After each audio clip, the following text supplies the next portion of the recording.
Kenapa kita dipaksa untuk stay at home? Kenapa Tuhan paksa kita untuk berdiam diri di rumah hari-hari ini? Selama ini kita begitu sibuk. Selama ini kita begitu repot dengan segala banyak urusan.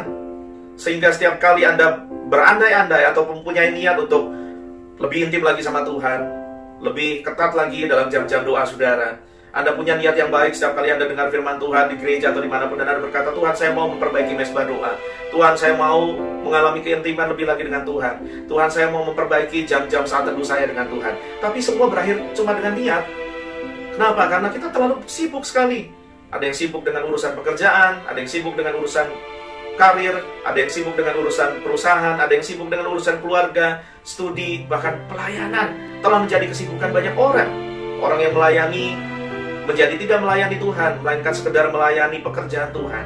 Lantas kenapa Tuhan izinkan hari ini kita tidak bisa kemana-mana, diam di rumah saja? Kenapa? Karena saya percaya yang selama ini sibuk, Tuhan mau Anda berhenti sejenak.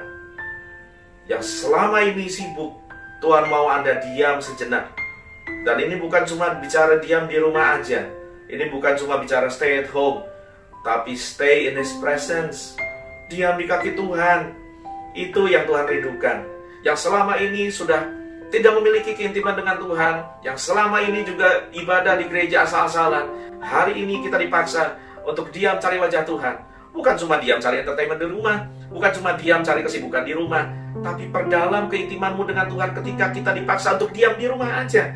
Dengar baik-baik apa yang Alkitab katakan dalam Lukas 10 ayat 38 dan 42. Ketika Yesus dan murid-murid dalam perjalanan tiba di sebuah kampung, seorang perempuan yang bernama Marta menerima dia di rumahnya. Anda pasti sudah pernah baca ini. Perempuan itu punya seorang saudara bernama Maria. Maria ini, dengar baik, Maria ini duduk dekat di kaki Tuhan dan terus mendengarkan perkataannya. Sedang Marta sibuk sekali melayani. Ia mendekati Yesus dan berkata, Tuhan, tidakkah kau peduli bahwa saudaraku membiarkan aku melayani engkau seorang diri? Suruhlah dia membantu aku.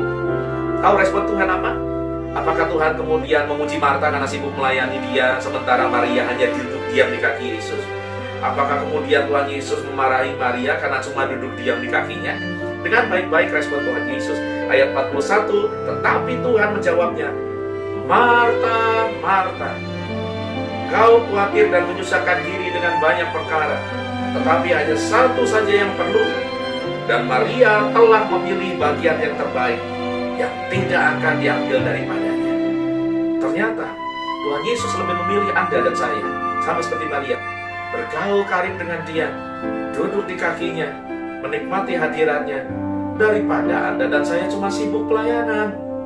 Bukan cuma mujizat, bukan cuma berkat, bukan cuma kekuatan, bukan cuma sukacita. Tapi tahukah saudara, berkat terbesar yang menantikan saudara ketika saudara diam di rumah dan duduk di kaki Tuhan.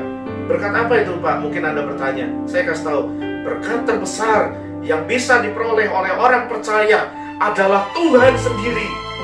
He is our greatest treasure. Sebab yang Tuhan cari, saudara-saudara, Tuhan cari hubungan, bukan ritual. Tuhan cari relation, bukan religion. He's looking for relationship. Dia tidak sedang datang ke bumi untuk membuat sebuah agama lagi. Tidak sama sekali. Jangan gantikan hubungan karib dengan Tuhan. Jangan gantikan hubungan intim dengan Tuhan dengan pelayanan. Jangan gantikan hubungan karib dengan Tuhan dengan pengetahuan cuma tentang firman. Jangan gantikan hubungan karib dengan Tuhan dengan ritual. Jangan gantikan hubungan karib dengan Tuhan cuma dengan agama. Bahkan jangan gantikan hubungan karib dengan Tuhan dengan pelayanan. Lebih baik engkau berhenti sejenak dari pelayananmu kalau selama ini Anda kehilangan keintiman dengan Tuhan, daripada Anda sibuk melayani pelayanan dan tidak melayani Tuhan. Begitu juga jangan gantikan keintiman dengan Tuhan hanya dengan pengetahuan tentang Tuhan. Saya ngerti saudara, bagus kalau kita suka baca Alkitab, bagus kalau Anda suka baca buku-buku rohani, bagus kalau Anda ngerti dengan banyak doktrin, Anda paham teologi. Tapi itu semua jadi tidak bagus kalau pengetahuanmu telah membuatmu meninggalkan hubunganmu dengan Tuhan yang kau baca itu.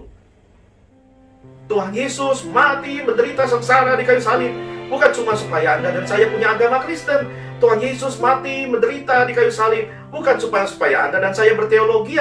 Tetapi Tuhan Yesus mati, menderita di kayu salib, supaya hubungan Allah yang Maha Kudus dengan manusia yang retak di Taman Eden akibat dosa dipulihkan oleh karya salib. Disaliblah hubungan yang rusak itu dipulihkan kembali, supaya Anda dan saya yang jauh dari Allah bisa mendekat kembali. Bukan cuma sebagai umat dengan sesembahan, tetapi sebagai anak dengan Bapaknya. He is our greatest treasure. He is our greatest blessings. Dialah berkat yang terbesar yang bisa kita peroleh sebagai manusia, saudara. Jangan cuma cari perbuatan tangannya. Betul kita butuh berkatnya, betul kita butuh mujizatnya, tetapi yang lebih kita butuhkan adalah Dia